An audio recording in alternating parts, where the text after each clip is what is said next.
How's it going, everybody? This is Alex Caceres, and you're listening to Story of the Fight.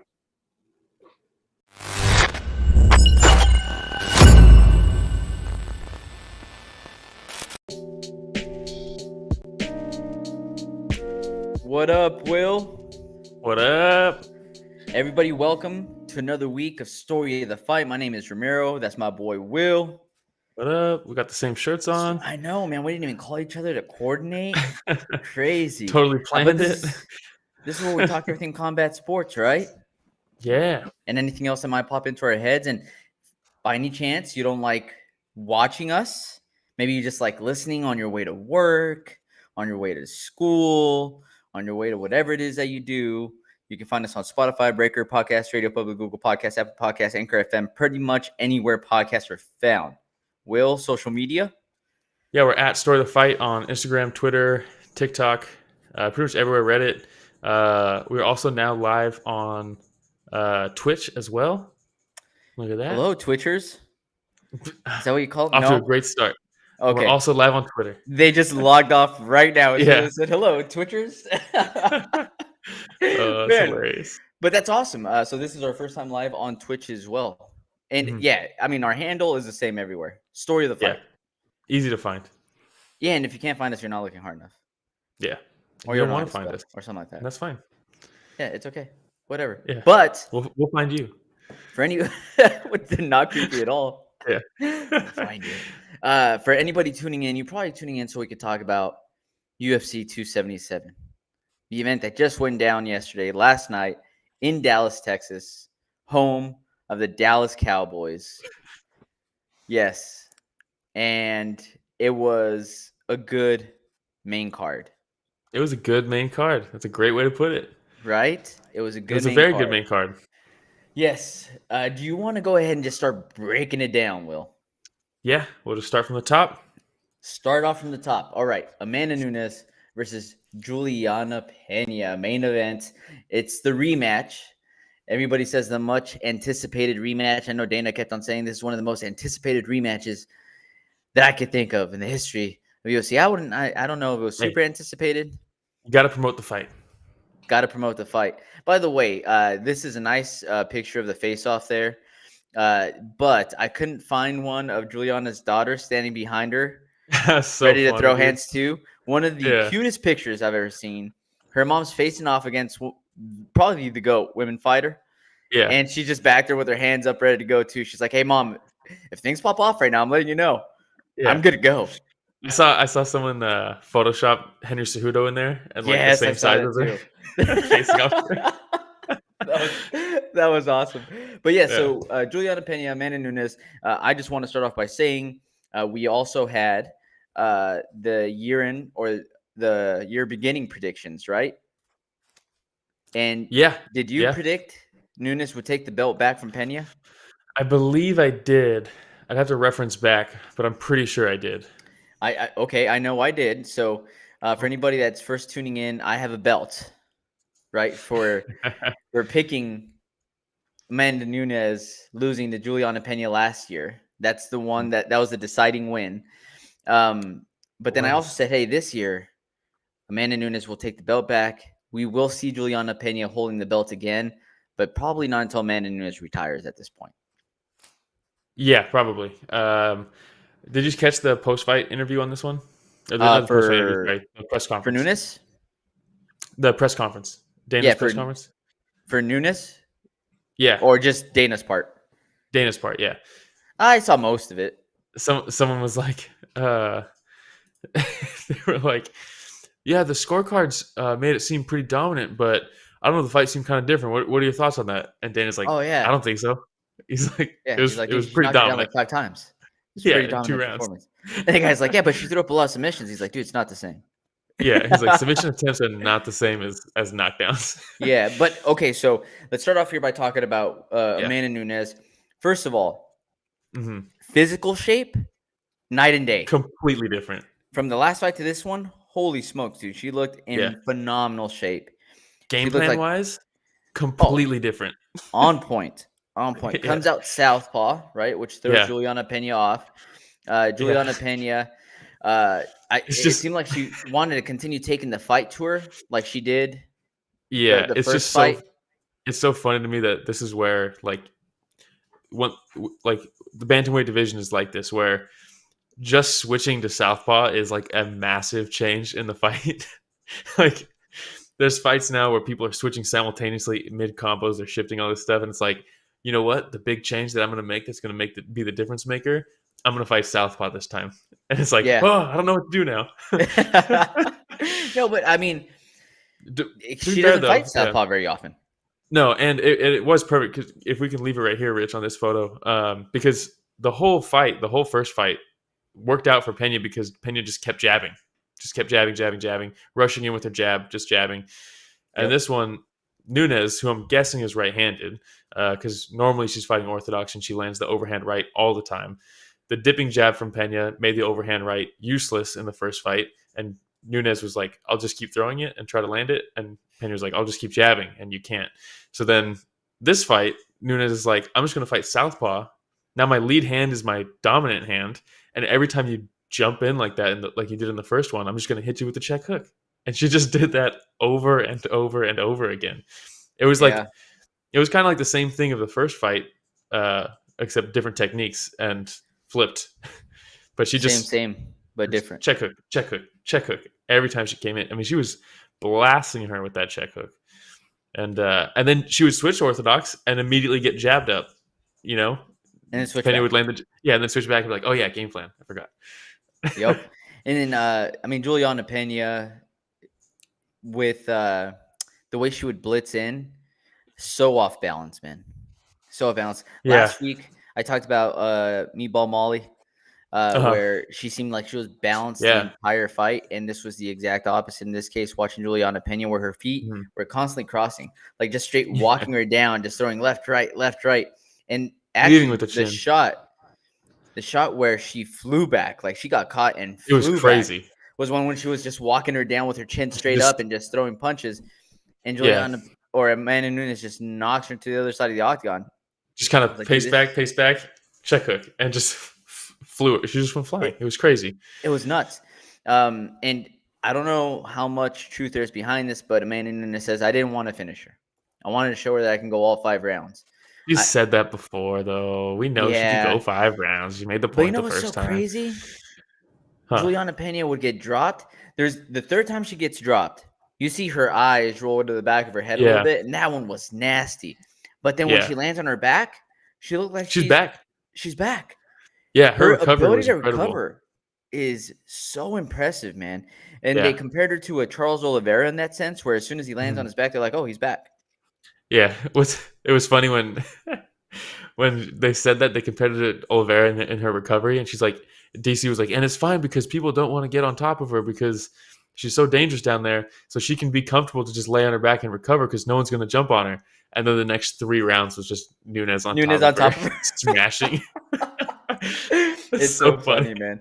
Well, you know, I think I mean, I don't know the game plan, right? Like, I wasn't in any of the war rooms there with Amanda Nunes, but I think that the first time that she ended up being on top of Peña and saw, okay, look, she's thrown a couple of submissions my way. I've been able to get out of it. Caught me in an omoplata or threatened with an omoplata a couple times. Was able to get out of it. That she was like, you know what? That was pretty good. Let me go and try this next few rounds and see how it goes. You know what I mean? And most of the submission attempts were pretty much nothing. But one armbar against the fence where Nunes was parallel with the fence, kind of stuck between it. Oh, whoa, Rich, just like that. Look at that. There it is. So good. That was the closest Pena ever got to finishing this fight. Yes. But I'm not gonna lie, man. Like there's a couple times she's with the armbar, and a couple times like I was like, dude, she's going with that high guard. She's waiting to slip that triangle. There it is. Oh wait, no, out. She's out. No, there it is. Oh no, she's out, dude. Now it was an exciting fight. It was a very good fight. One of the best women's bantamweight fights ever, I think. I don't know if it's the best, 100%. but it's definitely up there. I think it's one of the best championship fights, bantamweight championship fights that we've ever seen for the women mixed martial arts. But it was an exciting fight, man. But and with Julianna Pena, her toughness is second to none, man. That girl continued taking a beating. She continued walking her down. She stuck to her game plan, albeit the wrong game plan. And, it was frustrating, though, because her coach was like, look, when she's standing southpaw, you need to come in with the left and then clinch. Come in with the left and clinch. And she come in with the left and then follow with the right and left and right and left. And I'm like, clinch. But then even when she would clinch, Amanda would just land the little hip toss. Hip toss, like, yeah. A couple times where it was again, off balance coming in. Exactly, yeah. Off balance. Reaching for the clinch. Yes. So shout out Douglas Crosby calling this one 50-43, which I feel like is definitely warranted because I mean the second round for sure 10-8 round. Even Sal D'Amato got that right. I thought Sal D'Amato was gonna give all 5 to Pena. Yeah, I know. Sal actually had a decent night, I thought. Douglas Crosby out there struggling. He got this one right, but throughout the night he had some weird ones. But yeah, I mean, it was cool seeing Nunes win again. Honestly, getting the belt back, two-time champ again. I think she's the only fighter to now be a 2-time 2-division champ. Right? Yep. Very cool. Obviously, awesome, 145 is what it is, but man, this was a fantastic performance to dominate her on the feet and the ground. One of the best to ever do it. And both women and men. Just one of the best fighters ever do it. Did you see crazy. Go ahead. That years ago Dana White said while he's the president, there would never be females fighting in the UFC. Yeah, and here they Amanda Nunes and Julianna Peña now. Yes, broke the record for the arena, headlined the event, right? I mean, it was a fun fight, man. Super, super awesome with Julianna Peña to show up the way she did, and also Amanda Nunes. Look, it was a war, man. Yeah, that headbutt was nasty. That was a nasty headbutt. The headbutt, and then there was it was a left that she caught Nunes with right underneath her eye. Yeah, and she swelled up too. I could see it like in a split second. It went from normal to swollen, just like that. And I was like, God damn! And then the elbow, where you get to see in a split second cut up, just like that. It's just fun fight. The swelling on the eye of Nunes was weird because, not weird, but it just shows you like how good a cut man can be, because it never got to the point where it was gonna bother her for the fight. But then like when you see her taking photos at the press conference and stuff like that, all of a sudden it's way swollen because she doesn't have someone in between rounds to like continue icing it and like all this stuff. And the cut man just did such a good job. It's crazy. The fact that 20 minutes after the fight it's like swollen shut, but they can maintain it during the fight. There was one time where I saw the cut man. I was like, dude, what are you doing, bro? But we'll discuss it later. Well, that's for another fight. That's another fight we'll be covering. Is it the next fight? No, it wasn't the next fight. It was another one. But you want to move on to the next fight, or? Yeah, might as well. All right. So again, we'll move on to the co-main event. The co-main event, we had Brandon Moreno versus Kai Kara-France. I was sad I didn't go to this event, Will, because I know, of Brandon Moreno specifically. Well, we went there when Yair fought Frankie Edgar, and it was crazy for his walkout. I cannot imagine what it was like for Moreno's walkout in this one. I mean, on TV it was crazy. It must have been insane. Dude, and just the intensity that Moreno walks out with. He's yelling. You know, he's like, "I'm ready," and in Spanish, of course. Like, I believe you. And how about he makes the move to go from Tijuana, Mexico, to Kansas City with the James Krause. Yeah, we have been hoovering James Krause for the longest time already, saying that this guy's a phenomenal coach. He was so good, but we say it over and over and over again. We listen to his corner work, and we're always like, man, the James Krause is just in a different level. He's a great fighter, but he's a phenomenal coach. And then Brandon Moreno, being part of the Spanish broadcast team, listens into the corners and listens into one of the fights where James Krause was cornering, was like, I need that guy in my corner. Yeah, it's crazy. He goes to Glory MMA. Yeah. Awesome. Yeah, very cool. Krause did a fantastic job this whole fight. You hear him, and Moreno did a fantastic job listening to him throughout the fight. Every time he was calling for combos, it was immediate. He'd find it. I thought the two of them worked phenomenally this whole fight. Very cool to see. Cool to see Krause get a belt. Fight that Crouch has coached. Kraus. First belt. Yeah, Kraus. Sorry. Not to be confused with the other coach, Crouch. Yeah, but it's the first belt coming back to Glory MMA, right? Yeah, very cool. Very cool. And a Awesome. belt coming back to Brandon Moreno. But yeah, the fight, it was fight of the night. This was kind of, in my opinion, this was like the people's main event. You know what I mean? Oh, for sure. Because, I mean, they fought before, yeah, but I mean, Kai France lately has like really come into his own and has shown what he's capable of. And Moreno, obviously, he's already defined himself as a champion and an entertaining fighter. I mean, the dude's massive. And he's a superstar, man. He's a superstar. And that first round, he looked flawless. He looked so good that first round. The jab, the lunging left hook was landing. Like, yeah, the hands out. The hands, the head movement, dude, up and down. Yeah. He's so unorthodox. It's very strange. Approach. Yeah, elbows in tight, you know? Yeah. Elbows in tight, hands out. Yeah, dude, and he's like... Yeah, like, what's so going funny, on, dude. you know? And, yeah. but it works. Great head movement. Great head movement, great movement in general. Never got backed on up. Stance. Mm-hmm. The adjustment on stance, his ability to keep Kai France on the fence instead of just following him, you know? Chris Curtis needs to watch this fight. You know what I mean? After that last fight against Jack Hermanson. Because Kai France, he's going to throw that overhand right there. And he lands it. And he landed it a few times. And I was like, oh, no, because he drops people with that. But Moreno ate him. But he can't throw that moving backwards. He has to be moving forward. So Moreno, to be able to just pressure, cut off the cage. Kai France would try to throw the step-in leg kick to back him up to kind of allow himself to move forward, and he would scoot right out of it, and then he's right back in his face, landing that lunging left hook, the jab. I mean, just that first round, firing on all cylinders for Brandon Moreno.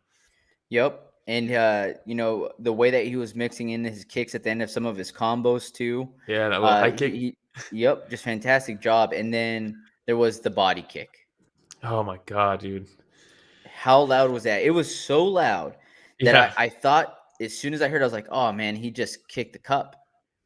Yeah. Because it was that loud. I was like, he probably broke his cup right now. And then you see him collapse, and I was like, oh, no, that was a bad low blow. It's a bad one. Yeah. But, dude, it was just perfectly placed. Yeah. Kai France. There's always that small delay, you know, when you see somebody get hit with that body shot or a liver shot. But this was pretty quick, man. Like, he gets kicked, and he just steps back and was like, oh, my body's shutting down right now. Yeah. Well, Moreno did such a good job of throwing the combo with the left high kick, and then this time he goes to the body with it, and it was a whole chain, you know, like he flowed into it, threw it as Kai France was moving away, moved right into it, and I mean, it was perfect, and the follow-up shots were nasty too. He jumped on him, you know, and smell blood. Smell blood. I mean, he's a finisher. It reminded me of when he dropped Figgy in their second fight. When he dropped him and just immediately was on him, got the submission. This time he didn't get. He takes whatever you give him, and that's what a champion does. You know, someone who can like seize the opportunity when it happens. You know, when Kai France landed the right hand in the first time, he backed him up with it. He threw it again, but he timed it. Moreno timed it, ducked it, shouldered in on the single leg, and it's not like he was hurt. It's just, oh, if you're going to over extend yourself like that, I'm taking advantage of it. It's not forcing anything. It's just taking what you can get. And that's something that defines a champion, you know, someone who's able to do that in the moment. He looked phenomenal. He really did, man. He really did. Yeah. Now, shout out Douglas Crosby. Had Kai France winning rounds 1 and 2. Oh boy. Going into the third. And then in the end, you see Figgy come in. Right. That and was, I was like, dude. Oh, so in my awkward. Head, I was like, what's going on here? This is so like Bellator. This is so bare knuckle boxing. Like, you usually don't see this in the UFC, you know, and then the security guards like open up the little gate for me, walks in with the sunglasses. And Daniel Cormier always says, man, there's only 2 people that wear sunglasses indoors. You either blind or you're an asshole. Yeah. You know what I mean? So this guy walks up. It was weird too, because like at least wait for Moreno to finish his answer. So he's like halfway through his answer, and then all of a sudden Figgy's standing in his face, and he's still trying to finish his answer. And you could tell he started being like, and then like trying to remember what he was saying because now he's got some guy he's fought 3 times standing in front of him, and it's Could like he have handled it any better though? Moreno, no, fantastic. Almost just as says like flawless as his first round. I honestly think he answered it so well that Figgy was like, "All right, I'll roll with this." Like, because he was going to go in there and talk some shit because Figgy's been trying to be like a heel, and instead he was like, I can't really say anything to that. Dude, he took his sunglasses off after he said that, Yeah. and he's like, you know what? Let me be Pummeled real him a little real quick, bit. guys. Let me be real. Yeah, and because even what did Moreno say? He was like, Figgy yeah. said, that his dad's in the house Moreno. watching that. His daughter's in the house watching this. He wanted to be a good example for his daughter, but wanted to be a good example for everybody. And he told them, I don't hate you, man. I forgive you for whatever it is that you said or did to me. And I hope you're able to forgive me for anything that I might have done that might have hurt you. And what do you say? He takes his sunglasses off. He's like, I respect him too. Yeah. But I think the UFC was like, shit. even Figgy said, he was like, dude, this is his moment and I don't want to take it away from him. Yeah. I think he regretted walking in there. I don't think he was really planning on it. I think they were like, hey, you're here, let's do it. The last time that they did this, I feel like it was when DC beat Stipe and Brock Lesnar brought in, and it was like, but we're still gonna do the rematch. Like, what are we doing? And he's got his slacks and his cowboy boots, and I was like, dude, this looks ridiculous. And he pushed him, and then Stipe's over like the greatest UFC heavyweight of all time. Like, what the fuck is happening? Like, yeah. It was such a shit it show. It never goes smoothly. Never. No. Just don't do it. Ask bare knuckle boxing. Yeah. You know how many rumbles they've had just out of nowhere with random people? I think that's by intention. Yeah, that might be. Let's be real. They're like, wait. Somebody from the stands is walking into the ring right now. Yeah. Oh, there's a brawl. And but no, props to Moreno. He handled this absolutely perfectly. Props to him for winning the belt yet again, man. Interim belt is, but dude, he's a champ. He's a champ. Yeah. And it gets weird. This division's a little weird because of how many times they fought between each other. Joe thought this was the 3rd fight coming up, but they've already had 3. This is going to be 4. Like, it's crazy. It's nuts. Has there ever been? I think it's the only time, right? It'd be the only time. And you know what? They could fight fucking 10 times. And I would watch every single one because their first 3 fights have been amazing. Yeah. So close. Yeah, seriously. So, you do that fight. They're talking about doing Brazil next year, potentially. Moreno said he wants to fight again. Yeah. Yeah. Wants to fight again in December, he said. That's when Figgy will be ready. But if Dana's saying they're trying to do Brazil next year, either they can convince these guys not to fight in Brazil or, or we wait. I don't know. Yeah, no. And I know Moreno on the post-fight press conference said, I wait for Figgy all the time. I've been waiting for Figgy. And when you think, I didn't really think about it that way. Mm-hmm. But dude gets paid only if he fights. Yeah. So with all these issues that continue popping up with Figgy, he's only fighting once a year. That's taking money away from him and his family. 100%. So I could see Moreno saying, I want to fight again one more time this year. Yeah, and he's still pretty fresh. There's another guy that was supposed to challenge Moreno for the belt earlier, who also had an early finish. So it's like, did we just do that? Maybe. I don't know. I'm curious to see what everybody else thinks. If anybody's listening right now, comment in the chat box or, social media somewhere. Just let us know whether you think that Moreno should just wait for that rematch against Figgy, even if it goes into next year, or do you want to see him in there again before the end of the year? I know I selfishly want to see him in there again before the end of the year because I love watching Brandon Moreno fight. But I wonder what everybody else is thinking. It gets weird when an interim champ is now defending his belt. That starts to get weird. Because then it's like, should we just strip the champ? Because this is kind of ridiculous at this point. Blurry lines there, Yeah. All right, we'll move on. Next fight we are going to cover, we have Sergei Pavlovich versus Derrick Lewis, the Black Beast, Derrick Lewis. Yeah. Derrick Lewis, Texas native. I believe he has never won in Texas. He's only been finished in Texas. And he talks about how he talks about how he hates fighting in Texas because he feels too much pressure. And then he signs another fight in Texas. and then it just keeps happening. Bad stoppage. Okay. Right out of the gate. So right out of the gate, no. No. Not a bad stoppage. I go with no. And I know it's not the popular opinion. Everybody's like, oh, that was an early stoppage, and going off about Dan Miragliotta. And look, I went back and I saw that again. Mm-hmm. And when he gets uppercutted and he falls it's straight to the ground, face first, mm-hmm. Dan Miragliotta jumped in. And I'm thinking, if I'm Dan Miragliotta and I'm in that octagon and I see him just face plant after that nasty shot, am I going to let dude take another 3 or 4 shots from this massive man of a beast like Pavlovich? He starts hammering right away. I'm going to stop it. It looked like he face planted like he was out. Yeah. Shout out Gabriel Lopez. Says, hey, Gabriel Lopez. That was early heat twerp. Trash take. I'm out. I'm out. I'm going to agree with Gabriel on that one. I think in the moment, it's excusable to call the fight there. In hindsight, it's a bad stoppage. And that's all we can say. Like, in hindsight, it is a bad stoppage. Derrick Lewis wasn't out. He was defending himself. He did fall bad. It was the way he went down was bad. In the moment, I understand. But we got to let these things ride out sometimes. It's tough when, like I said, me personally, in the moment, I would probably stop it, because the way he went down, it looked like he was out completely, but then he pops right back. It just sucks. It's one of those things that it just sucks. But especially the heavyweight division, we've seen crazy stuff happen, Yep. And was he going to survive that onslaught? I don't really think so, because Derrick Lewis, usually when the going gets tough, it's usually, I don't think I've ever seen him overcome that. But you got to let him try. Yeah, dude, and that's a tough one. Again, in hindsight, yes, it was an early stoppage, right? When we see the replay over and over again, when we see him pop up, I'm putting myself in Dan Miragliotta's shoes, and I'm saying I probably would have stopped it too.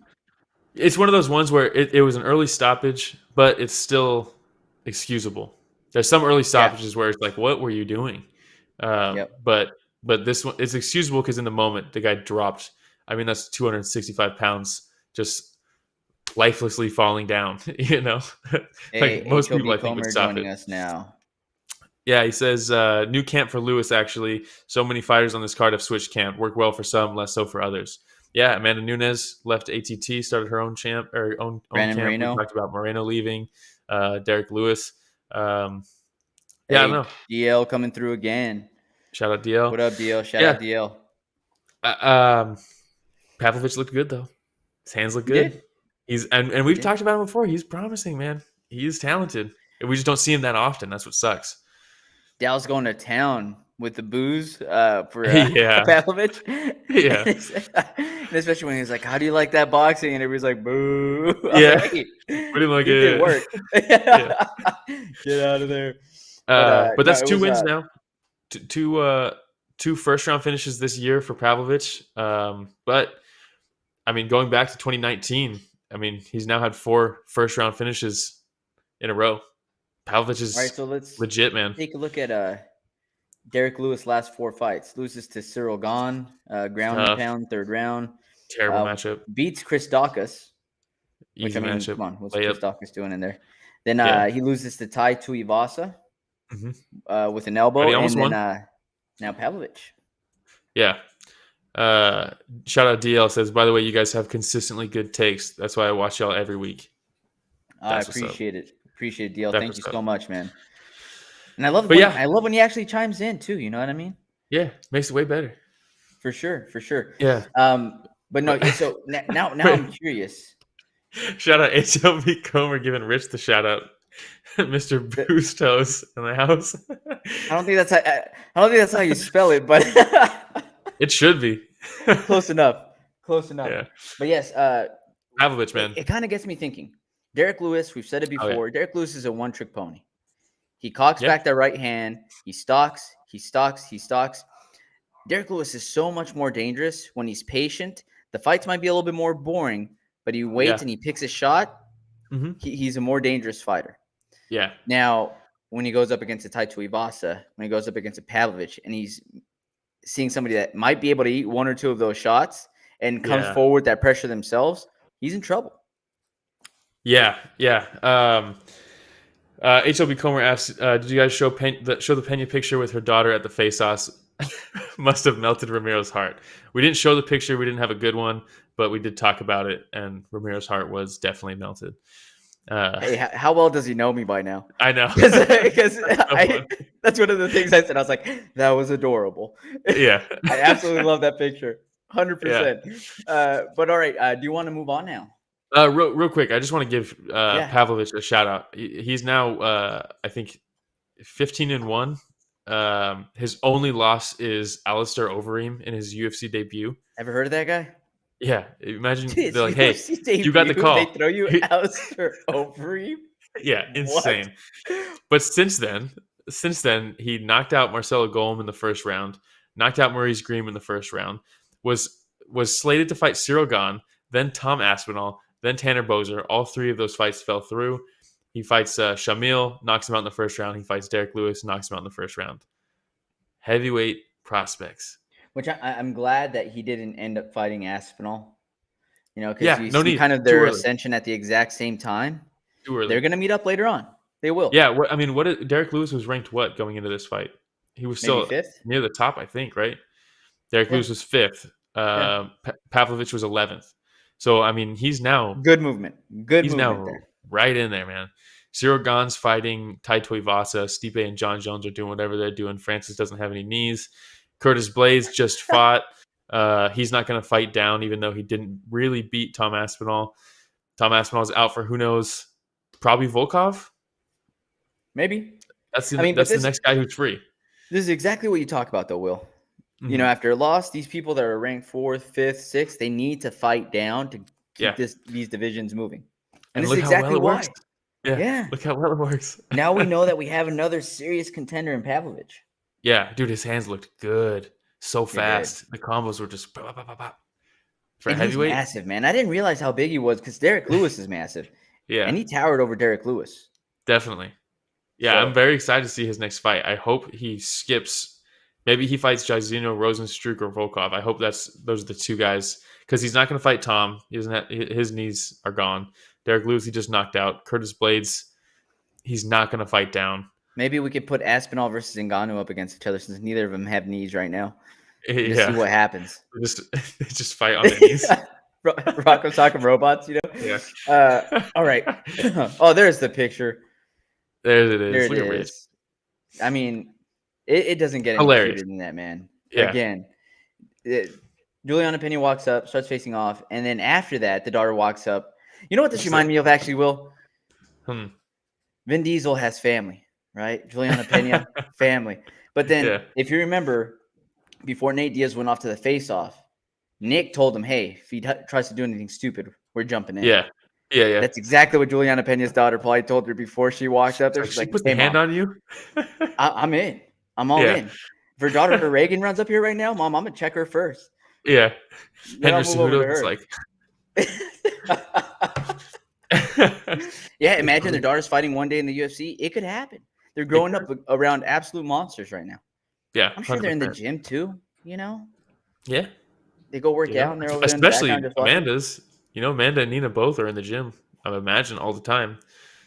You think they get a babysitter? You think there's striking coaches watching her while they're grappling, you know? Yeah, the Muay Thai coach just in the background while they're holding her. Hitting pads. You got to do what you got to do, man. You got to do what you got to do. Childcare is expensive. All right. We had Alexandre Pantoja versus Alex Perez before that fight. Alexandre Pantoja, we talked about this last week where there's this like weird thing going on, right? Where they're like, Alexandre Pantoja will be fighting for the belt next. And then Figgy was out. And they're like, okay, that means Moreno's in, but not with Pantoja. Well, not just that. It was the reason they did the trilogy with Figgy and Moreno was because Moreno was supposed to fight Pantoja. Pantoja had to pull out. Figgy stepped in on short notice, took the belt.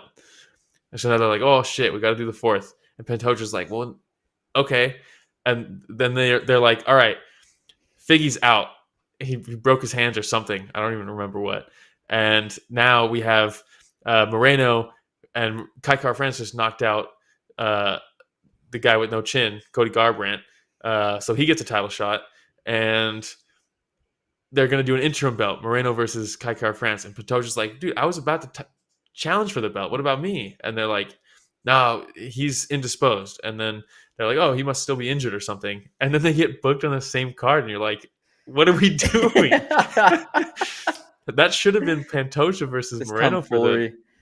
for the interim. But HLB says Pantoja's a wild man, never in a boring fight. So, dude, he's a killer. Going into this, Pantoja said that he heard that Perez was like, I'm gonna bring the fight to him. Yeah. So he's like, I'll bring it to you even more. Yeah. And the way that fight started off, absolutely crazy. What a performance, man. I mean, Pantoja just complete disregard for anything that Perez might throw to him. Just complete When they disregard. show that replay and they show how he was biting down on the mouth guard as he was coming in, I was like, oh, dude, get it, man. Yeah, and what a super slick little toss to get the back take. And then just was like, I'm not going to worry about getting my arm under the chin. I'm just going to crank your neck so hard that you have to tap. I mean, that was I thought his head was brutal. going to get ripped off. Dude, that is a terrible position. It's bad even on the jaw when your chin is tucked like in the center of your chest like this, and you're like wrapped up like this. That sucks. That hurts. You feel like your jaw's about to come out of its socket. I can't imagine this squeeze. Yeah, he's like, I need this. Sleep. Yeah, go to sleep. You know, just my title shot. Okay, so I did want to give Perez some props though, because when Pantoja came in crazy, he actually got pieced up by Perez when they showed the replay, because he was taking a few steps back and just popping him with a check hook, you know, a few times.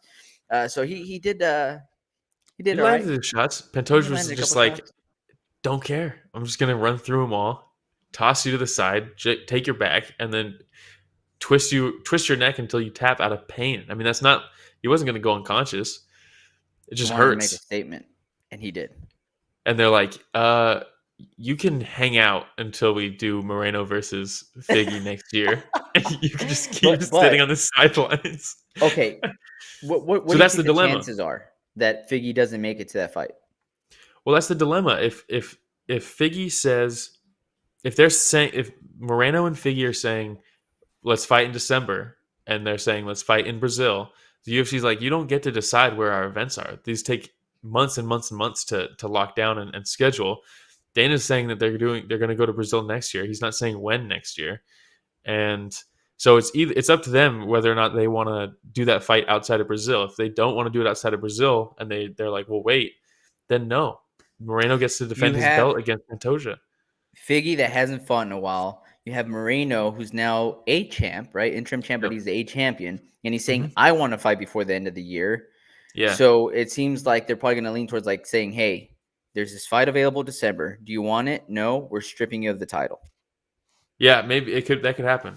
That could definitely happen. I mean, right? Pantoja deserves a title shot at this point.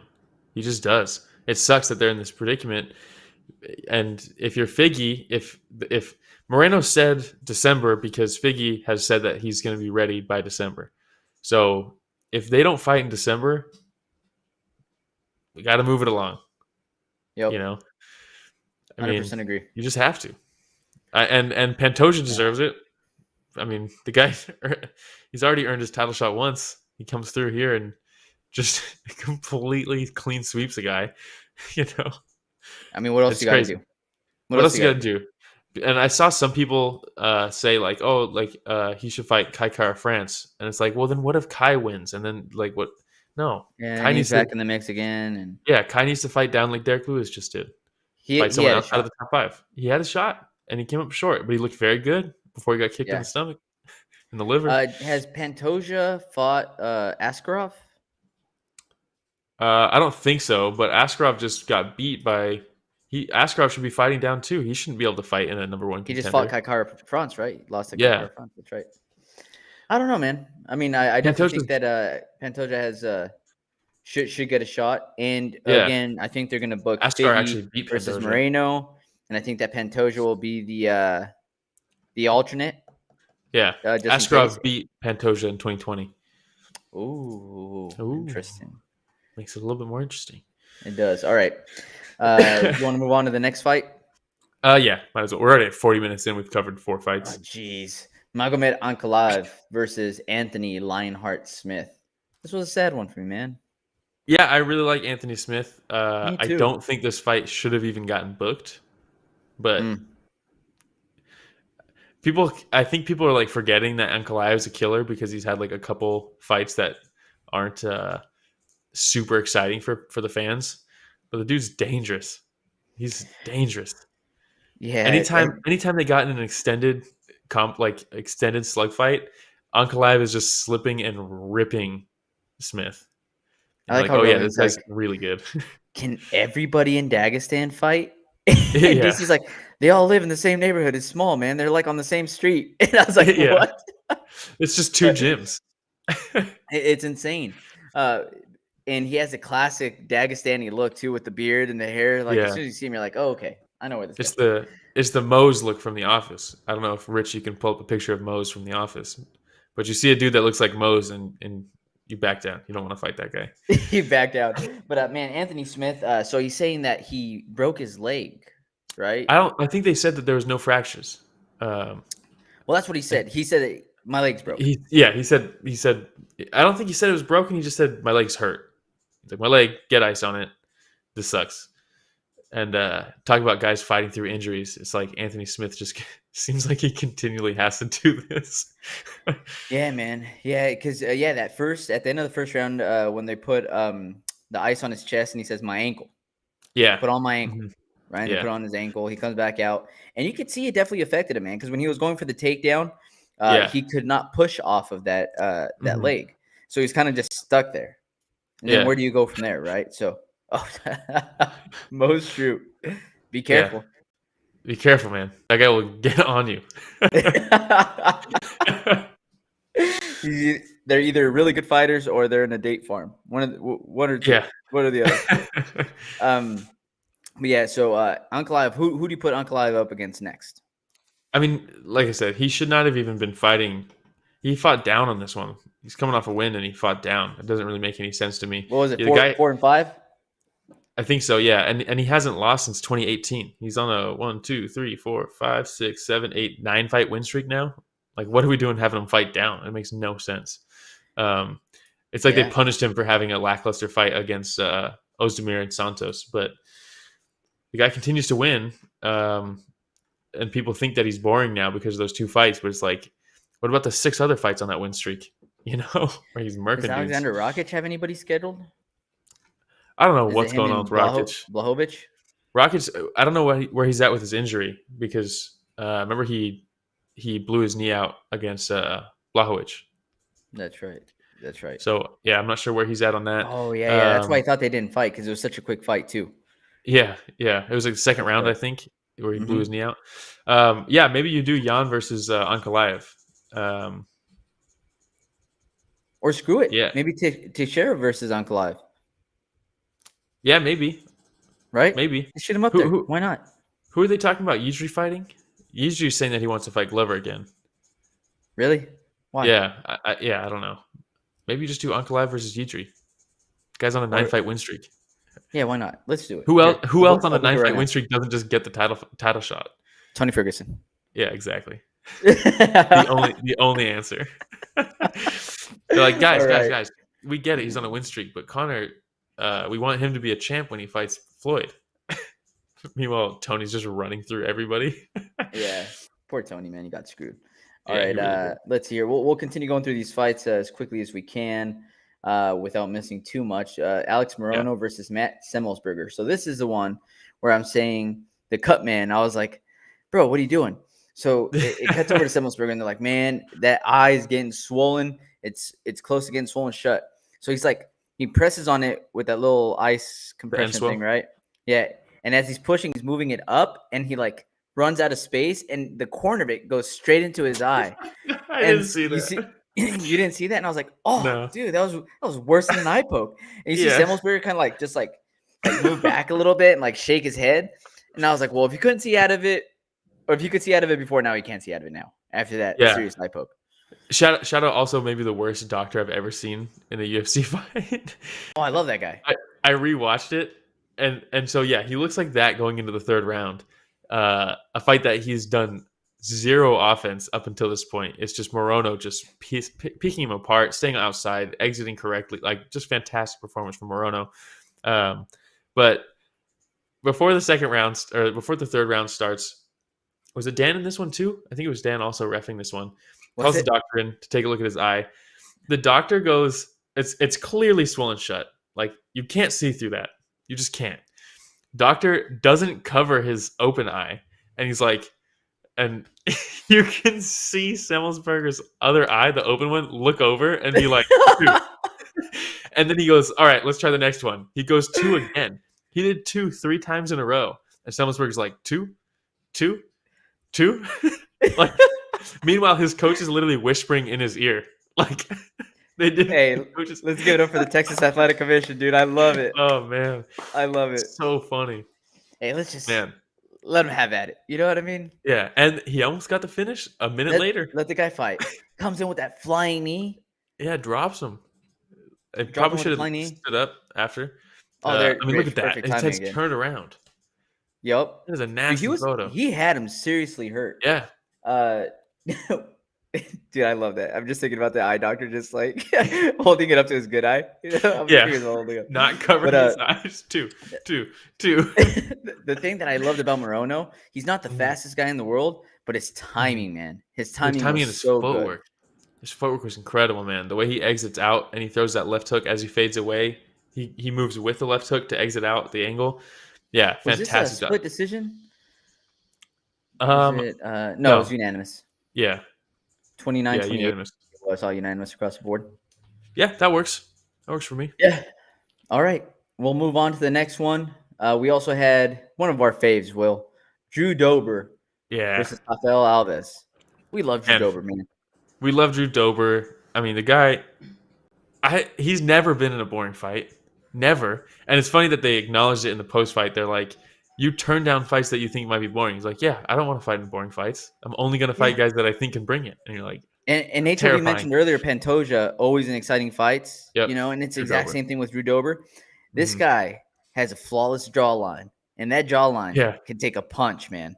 Dude, Alves, you know, there's like the mythical fighters like C-Level Kane, BJ with the look in his eye, all this stuff, right? Is it first round Alves? First round Alves. Oh my God. Holy smokes. That guy's terrifying. This is a fight. The speed, the head movement up against the cage, you know, as Dober's throwing the kitchen sink at him and he doesn't touch him once, he's just slipping everything. But this is a fight, Drew Dober, man. This is one of those fights where sitting on the couch watching it, you're like, I know what needs to be done to win this fight. But in the moment, it's so hard to actually do that, right? This is a fight that coaches should show their students, if they're strikers. Striking coaches should show their students this, because for 2 reasons. I can't believe it worked out so perfectly, but it's like, all right, after that first round, what do you need to do if you're Drew Dober? Because Alves, big muscular guy, like they were saying, fast twitch, I mean, crazy explosive. He's slipping everything that you throw. So what do you do? For both of those guys, if he wasn't slipping everything, he's just a fast twitch guy, big muscly dude. You go to the body, you tire him out so that he can't explode anymore. What do you do if a guy is slipping everything you're throwing to the head? You go to the body, because the body doesn't move like that. So Alves showed him 2 strengths, and the way to counter both of them is the same thing. And so he comes out in the second round, and his coaches did a phenomenal job too. They're like, go to the body. Everything either opens or ends to the body. And he's throwing the body kick to the liver. He's throwing the jab to the body to set up the over the top. And you see Alves start slipping, and immediately mid-combo, Dober switches and rips to the body a couple times. I mean, just fantastic game planning, fantastic execution. That's how you beat a scary first round Alves, is you take it to the body. And I wonder if, like, I was watching the fight, it seemed to me like Drew Dober almost like interacts with his corner while he's fighting. Because there's a time when I heard the corner yell, and they're like, 1, 2, 3 combo, 1, 2, 3. And he smiles and he shakes his head and he moves forward. Like I was like, wait, was that to his corner right now? Yeah. And I was like, holy smokes, like this guy's in the middle of a fist fight and he's just like smiling back and forth. So it was, and they're like, keep pressuring him. And he smiles and goes, and just moves forward. And I was like, dude, what the hell?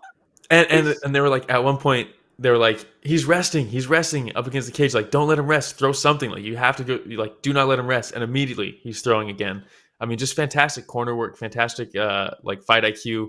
HLB Comer says Will's long lost cousin Drew Dober didn't disappoint. Got hit again with some shots that would have KO'd others, but he just kept coming. Yeah, I mean, he's a tank. Who was it that was it? Terrence McKinney that he fought? Yeah, and he ate some big shots, and we're like, oh my god! And then he comes back and beats McKinney himself. He's just an animal. He's must watch TV. The eye poke that happened that gave Alves a few minutes. How do you feel about that?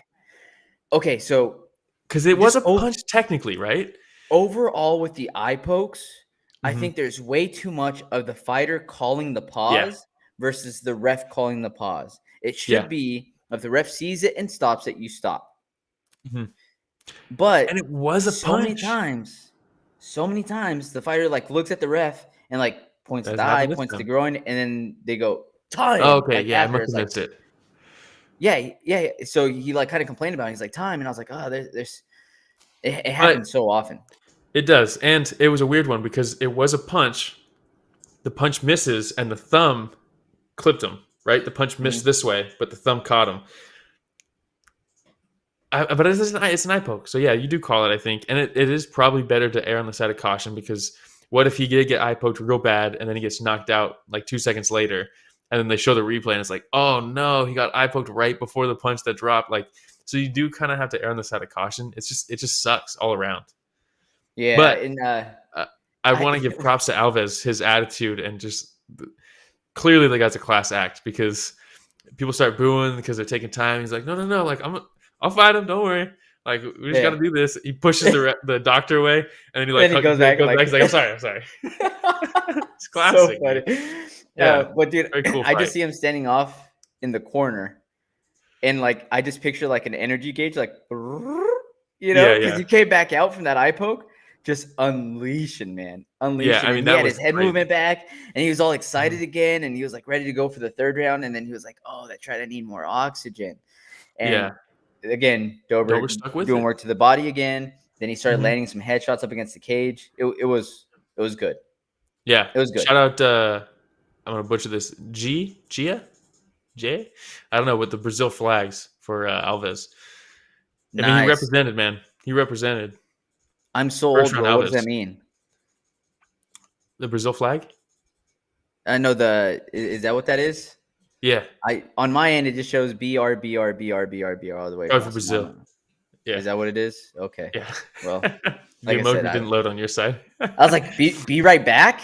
Where's he going? He hasn't done anything. Yeah. He hasn't said anything. Shout out HLB Comer again, too. Finish him skillfully was the line that stood out to me in the corner. Drew does have a little Gaethje in him. Yeah, because he does. He'll go toe to toe, man. Because right after the eye poke, and they started again, Alves threw the high kick and he just eats it, smiles real quick, and then just starts trading. And it's like, don't do this. Because if he got dropped, I would have been so sad. I was rooting hard for Dober. Oh, man. Yeah, that's a great comparison. Let's see. What else do we have on? Yeah, we're going to skip a couple, right? Yeah, we're going to skip. Oh, well, we have Mays versus Abdelwahab. Mays versus Abdelwahab. Hamdy. This is another heavyweight. I think this was his first fight in the UFC. UFC debut. Dude, a lot of power. Hurt Mays that first round. Yeah. And then he gets clocked with the left straight on the eye. I didn't like that. Dude, like he had a big reaction to it. Like he almost turned around and was like, "Oh shit, I'm in a fist fight." And like it took him out of the fight. And look, perfect timing, Rich. But it reminded me of when Mirko Krokop hit Bob Sapp with the cross, and Bob Sapp takes a couple steps back and just covers his eye. He's just like, just in the most visible pain I've ever seen somebody in, and has to take a knee and they call it. Back before Bob Sapp was throwing fights, allegedly. That was bad though, man. He got hit right on the eyeball, and then smart of him afterwards to start going to his grappling. You know, and he saw like Mays couldn't do very much when he did have him down on the ground. So he won that third round very decisively, I think. I mean, it was crazy. They got stood up with 50 seconds left. Mays has to go for the finish. It cracks him a couple times, and then just for some reason proceeds to throw like 4 just terrible high kicks instead of just throwing his hands that were landing and cracking them. It's like, what are we doing? Do you agree on them being stood up? I thought they should have been stood up earlier. I wholeheartedly disagree with Joe in this realm. It's not. It is on the fighter on the bottom. You should be able to get up and get out of things. But we know at this level, when two high level grapplers are grappling, it is way easier to hold somebody down if you both know what you're doing than it is to get up if you both know what they're doing. And in my opinion, this is not. It's not a jiu-jitsu match and it's not a wrestling match. If you're just controlling, it's crazy. I mean, you have to stand them up. You know, if it got to the point where we're literally not even scoring top control unless there's like takedowns don't mean anything unless there's damage or you have to do something with a takedown. But then we're like, we don't stand them up if they're not doing anything. Like, come on. Yeah, man. But dude, Hamdy came through. It was an yeah, exciting 100%. fight. Yeah, he's very good. Threw some bombs. He ate some shots himself. This is his debut, man. It says here that Hamdy dude looks like he would sell some kick-ass ice cream out of a truck, but instead he's an Olympic killer in the cage. Yeah, One seriously. scoop, 2 scoop. Dude, Yeah, he with like a hairnet on or something. But I was very impressed with him in his UFC debut. Dude, so the let's see composure. who they give him next. Yeah, The composure did not quit in that moment where it looked like he got completely taken out of the fight. In that second round when he got was it the second round when he got clipped? Or first round? I think it was the second round. Whatever it was, when he got clipped and his eye was completely shut. It was the first round. It was the first round. It looked like he was completely somewhere else. He was not mentally in the fight at that point, and he stuck through it, man. And I was very impressed. I almost picked him. I was so close to picking him, and I was like, you know what? UFC debut, octagon jitters. I'm going with Mays. And then after the first round, I was like, God damn it. Wrong again. Yeah. Mays looked like he was fighting in mud. Yeah, I didn't understand the lack of urgency at the end. It's very rare. The urgency was there. It was just like, what are we doing with the high kicks? We're just not. Was it? I don't know, dude. Like it almost seemed like he was also very scared of getting cracked himself, which I get it. It's easy for me to sit here on this chair and be like, dude, you got to go for broke when you're going up against a Hamdy. You know what I mean? Just bleed. But I mean, at the same time, I'm not the one that signed up for it. You know, I didn't sign up to be in there. And in this case, I'm just here to talk about it.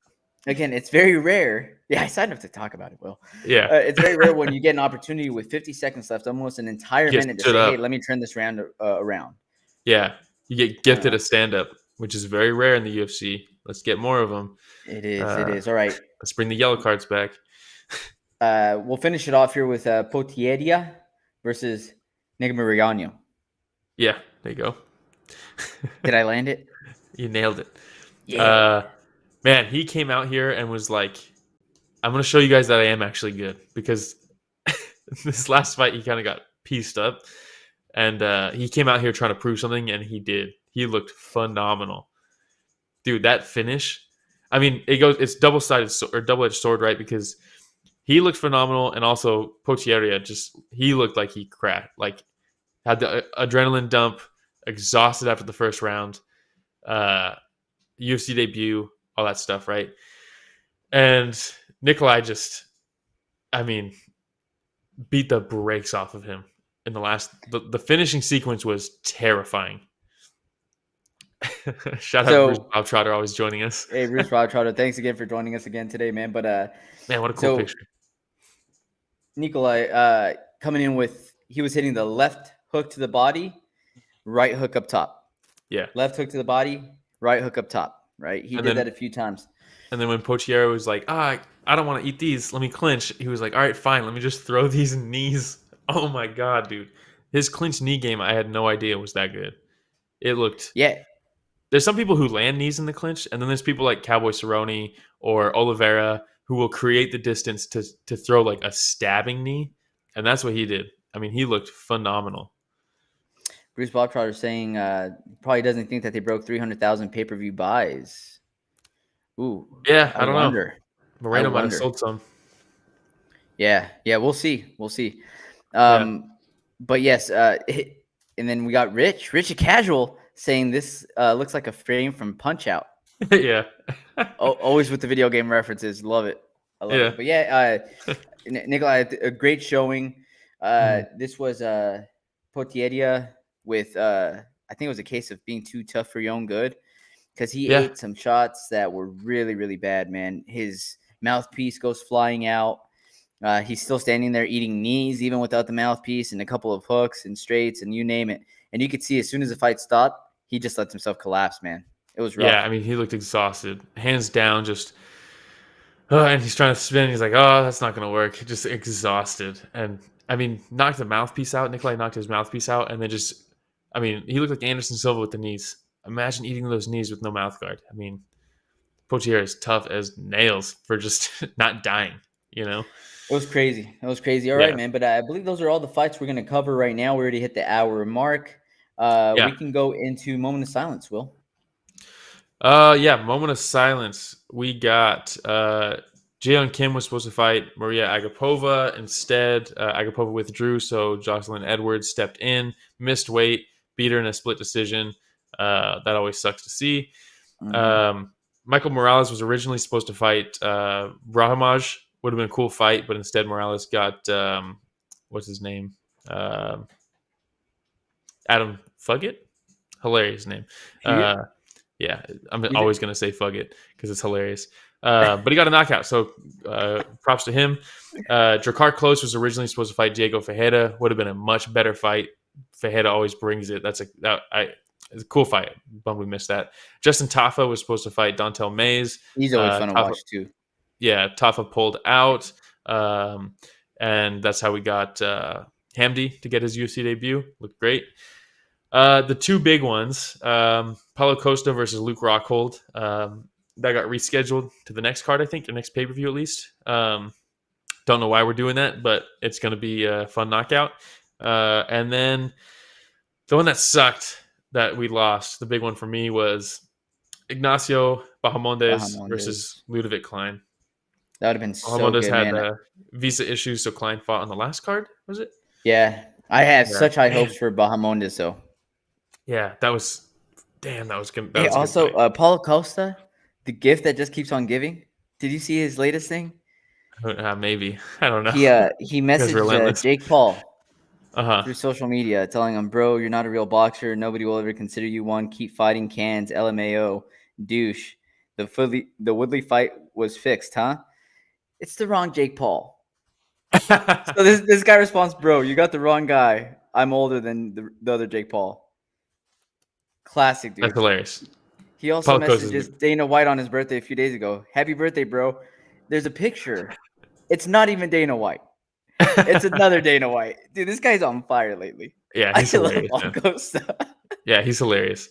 It's crazy that they're booking him against Luke Rockhold. I just don't understand what we're doing. But hey, one last shot for Luke Rockhold, man. Trying to get that title, you know? One last shot that will definitely put him out. Yeah, remember Nate doing the @Hunter? It's just some random guy. Oh yeah. Shout out Dio. Great the best is the John Jones one, because John's Twitter handle is Bones Jones, and there's some other guy named John Jones that always just gets flamed every time John Jones does something crazy. So like John Jones goes and chokes out a stripper, and then this other dude, some random dude, is just getting a ton of hate on Twitter because everybody tags.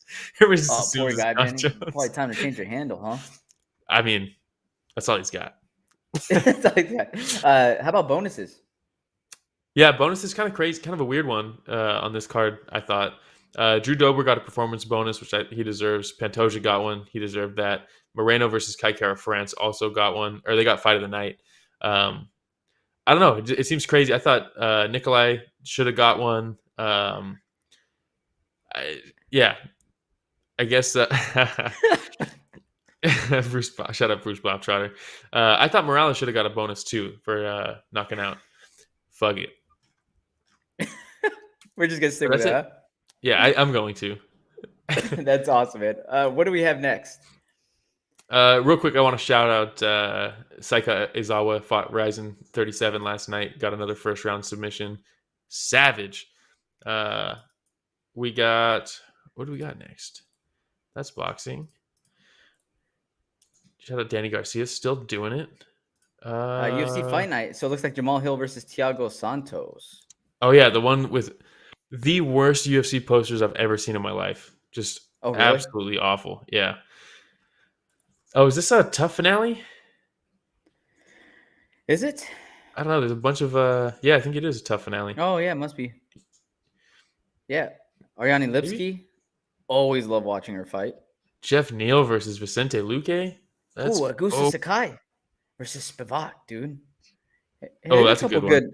There's a couple good fights on here. Yeah. We got Usman, the other Usman. Hey, your boy Ghost Pepper. Story of the fight alum. Let's go. Let's go. Terrence McKinney versus Ghost Pepper. That's going to be a matchup right there. Hey, I'm telling you right now, that's not going to go 3 rounds. No, there's no way. That's a banger. Those guys are going to go hard. Yeah. All right.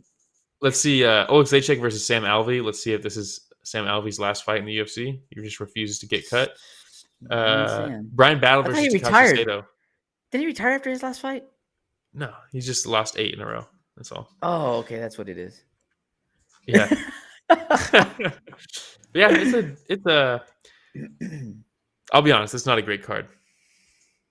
I mean, you got Vicente Luque versus Hands of Steel, Jeff Neal. Yeah, there's a couple great fights. You know what I mean? It's a rough one, man.